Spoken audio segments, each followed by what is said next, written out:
back on the streets. I was about to wrap up the day, and the last conversation I had of this rather good day, first good day I've had out there in the wild, weather-wise and kind of every otherwise, was a member of the Southern Republican Leadership Conference.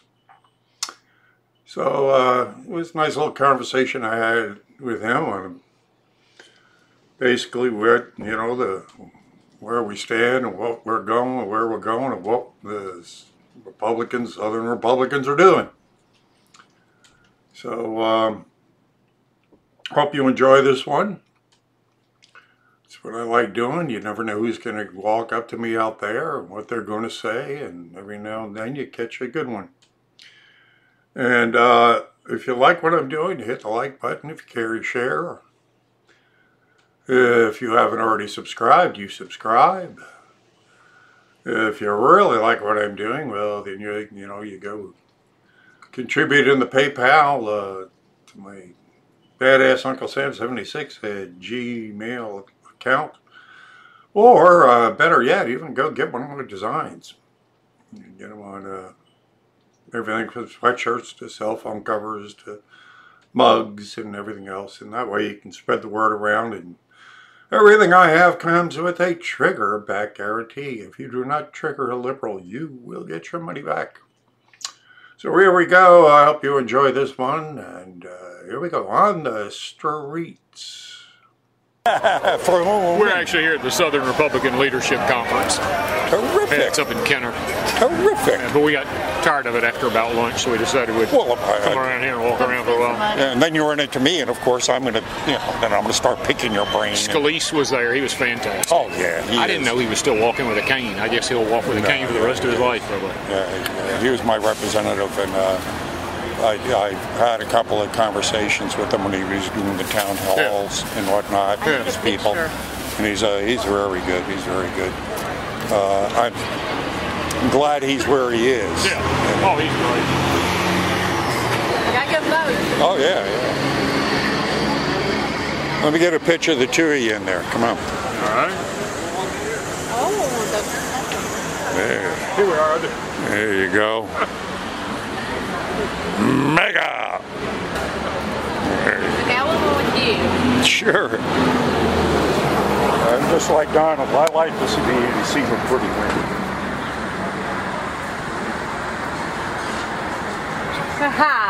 Thank you. So good. So, I don't know. How are things moving? How are things going? Because now with that new Congress coming in, you know it's going to be a quagmire there. Probably helps Trump. He's got a foil now. And yesterday was just classic. She won't let him speak. He's like, well, you can't fly a plane, old bitch. That was perfect. Nuts. Let me tell you, these people are out of their mind. I mean, it's... You gotta love that, don't you? That's good for any crime in the world. It's awesome. Keep it. Keep it. Yeah, Gabby, take on it. Yeah, absolutely. Yeah. How do you think Burr's going to do? Because the biggest thing I'm getting out here right now, because most people seem real happy with what he's doing. Who's that? The people on the street like what Trump's doing, for the most part. The one thing that seems to be sticking in everybody's craw, though, is why we haven't gone on the offensive in the means of lock her up. In other words, they seem to be going after him all, aggressively. We know he has all of the information. We know he has the FISA documents. We know he has what's on a Wiener laptop. We're looking at Uranium-1, all of these things. Has he been waiting just to get the judges in? Has he been waiting to get an aggressive AG in? What is holding him up from just going after these people? I really don't. Maybe it's just a matter of how much time he's got to focus on his own agenda, and he doesn't have time to focus on that, too. I don't know. Because it seems to me putting them off balance, because we've got the information. Hell, they've admitted to crimes already that they should have been prosecuted. No. Yeah. what I do is pretty much at the state level. I work mainly with state legislative candidates, House, Senate, Tennessee, Arkansas, Mississippi, Virginia, North Carolina. I don't really hardly ever deal with anything at the federal level, but How's that work? Well, I think it's more important there. I think what you're doing is like that level is more of what impacts people's life on a daily basis comes from the state.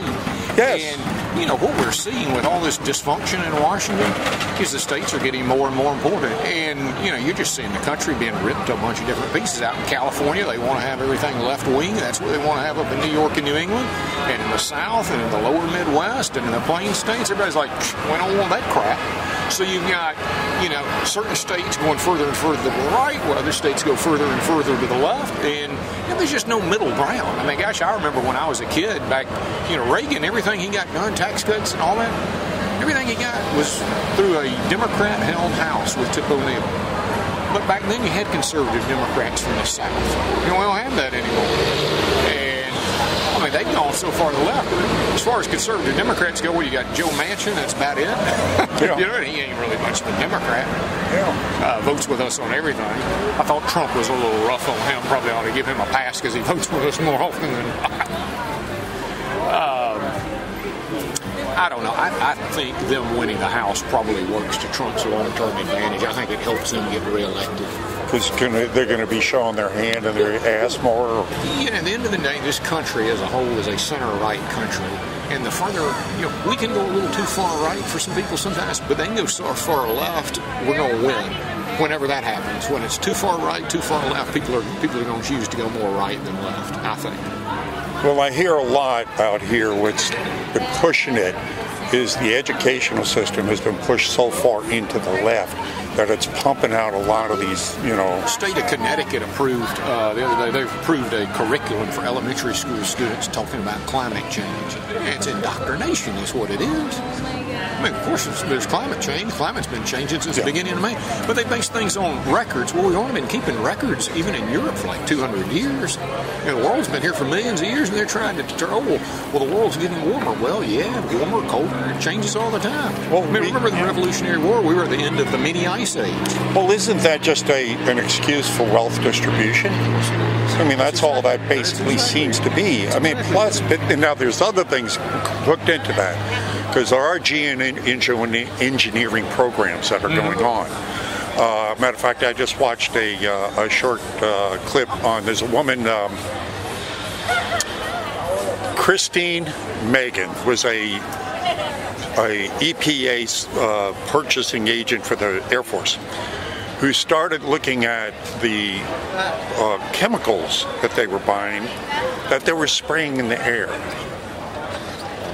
And it all has to do with the chemtrails, right? And they start, and what they're really doing, and then the leaked Air Force document 95 says weather is a false multiplier, controlling the weather by 2025. I mean, we've actually been, manipulating the weather, but you never hear that in any of these global warming conferences or anything else.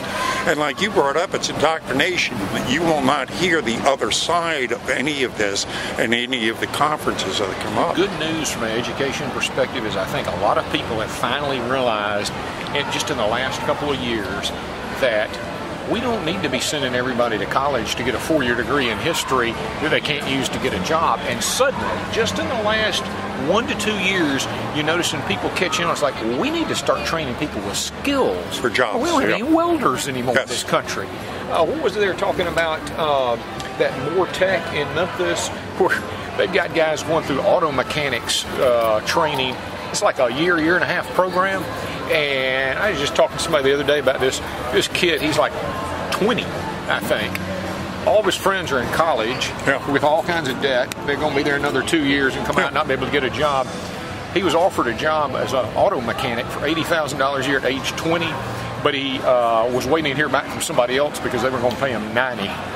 At 20 years old, $90,000 in Memphis. I mean, Memphis is like New Orleans, a relatively poor city. $90,000, you'd be one of the wealthiest people in town. At 20, imagine what he'd be making at 30. The heavy equipment operators who are building this levee wall here, $150 an hour. You go to school for 2 weeks. Oh, my word. You're making $150 an hour. Meanwhile, people are going to college for 4 years, Yeah. incurring $200,000 worth of debt, and they can't get a job making $35,000 a year after. So the jobs are there, so we just have to kind of like refocus that. That whole doesn't thing. mean that people shouldn't go to college. Some people should, but some people need to go to technical schools Absolutely. and whatnot. Yeah. I've got a friend whose son, he got out of high school and he said, I don't want to sit in an office all day. He went to a 6-week course climbing poles to become a power lineman. And at 19, he started $45,000 a year as a lineman. And, it was all the work he could get. Every time he would turn around, there'd be a storm somewhere, and they'd say, hey, you want to go such and such Oh, place? yeah. Make time and a half? Yeah. We'll send you there for 6 weeks or something repairing power lines. Now, another thing on the states, a lot of people are becoming more and more aware of the 10th Amendment. Yeah. And so more people are, what isn't delegated to the federal government is, right?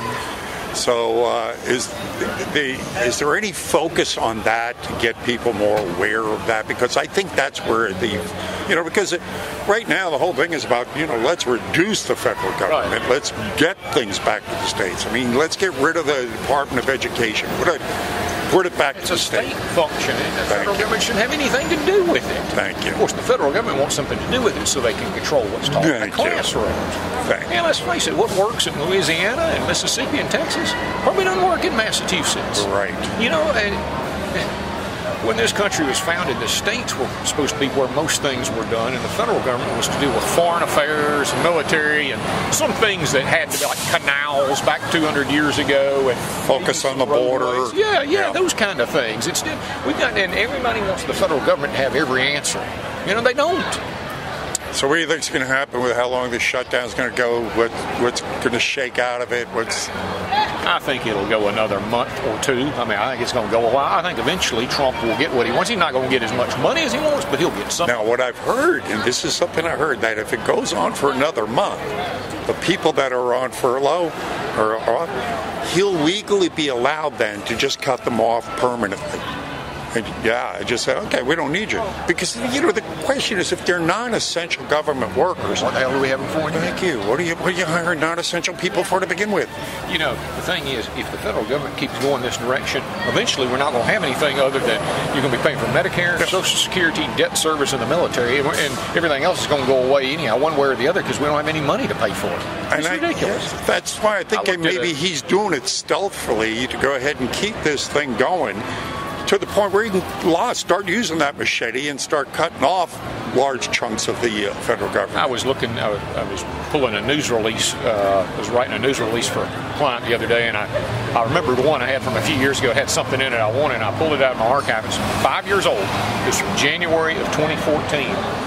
And we cited in there that the federal debt was $17 trillion. I thought, shit, we're at $22 trillion. $5 trillion in 5 years. And it's just unsustainable. You can't continue this way. It ain't going to make it another 10 years. Eventually the federal government just grind to a halt. Yes. It might be the only way we get what we want. Well, that's it. Eventually, if all things built on this kind of, corruption, definitely comes to it collapses under its own weight after a while. Right? That's what happened with the old Soviet Union. Yes, it just exactly. collapsed under its own weight. They were trying to support all these far-flung militaries and these economies in places like Moldova and Belarusia and Estonia. They couldn't even control. They barely even control Russia, let alone all those other separate nations that were in their country. And it eventually just collapsed. Of course, Reagan also was smart enough to bankrupt them through Star Wars, too. Yeah, indeed.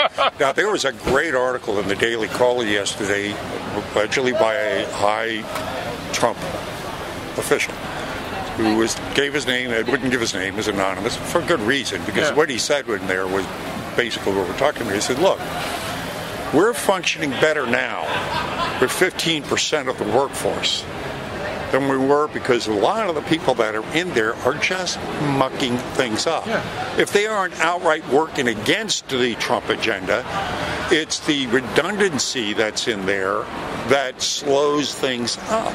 Right now, we're being able to just do it. So this might be another way for stealthily showing, and then him bringing it up. Here we got Pelosi flying to Hawaii, Puerto Rico, going to Afghanistan. Well, no wonder she can't negotiate with him. She's gone all the time, flying around everywhere. Meanwhile, Mitch McConnell's standing. And look, Mitch McConnell. I'll say this about Mitch McConnell. I mean, personally, he's not a warm and fuzzy personality, but you got to admit, at the end of the day, he's done a pretty damn good job over there herding cats. He's gotten all the judges through. Yeah. If there's one, even for people who maybe they don't agree with Trump on everything, there's one thing. The biggest thing I give him credit for is he's taught Republicans how to fight. He's taught Republicans how to stand up and fight. You look at the Kavanaugh hearings. If it hadn't been for Trump teaching Republicans how to fight, 10 years ago, Mitch McConnell would have folded like a house of cards. But Trump is rubbing off on some of those guys now. Guys like McConnell, like, hell no, we're not going to let this guy be railroaded like this. I think you're right. Making progress on the judges. We're making some real big progress. time. I think that's one of the big pluses. And people just think about Kavanaugh and Gorsuch. We're making progress now at the district level. We just had a state senator from Memphis who was Trump nominated like in January of 2017, right after he was sworn in, nominated this guy within 2 weeks. Finally got approved through the Senate in November. We've got a fellow who was our former party chairman in Memphis. He was general counsel at the RNC in 2016 when Trump was elected. Trump has nominated him to be on the Tennessee Valley Authority Board of Directors. He got one of those senators from Oregon has been holding this up for over a year simply because he used to be general counsel of the RNC. The guy's eminently qualified. He's an outstanding litigator, one of the best attorneys anywhere in Tennessee. And he's Lutheran, see? And he's been held up for I think like 14 months now because they've got Senator Jeff Merkley from Oregon's got a hold on him. It's just absurd. He's been nominated by Trump to be on the TVA board. Who gives a crap? Let the man. It's a part-time board, but they're just holding him up just out of spite. But I'll give McConnell credit. I mean, personally, he's kind of a dud, and we all laugh about the frog or whatnot. But he's done a pretty damn good job under rough circumstances of doing most of what Trump wants. A hell of a lot better than Paul Ryan. I'm glad to be rid of him. Well, I think Trump has dragged McConnell along, and then the people have. It's like the people are speaking up. And our Senate has gotten much more conservative. The Republicans we've got, like in Tennessee, we just got rid of Bob Corker, and now we've got Marsha Blackburn. Giant improvement. Yes. Trump on everything. We're making some good improvements, slowly but surely, And then on the flip side, the Democrats are, just getting idiots that it's unbelievable. Hank Johnson, for crying out loud, Islands Float. What do we get? I remember the days when we used to have conservative yellow dog Democrats who were pretty decent folks, not just from the South, but from other places. Oh, heck, we got to get back. We got to go back. Oh, it was a pleasure talking to you guys. Thank you very much. All right. God bless you. You hang in out here with some of these liberals. Oh, yeah. No problem. Yeah, no problem. You know that. Take care. Well, that's a good way to end the day.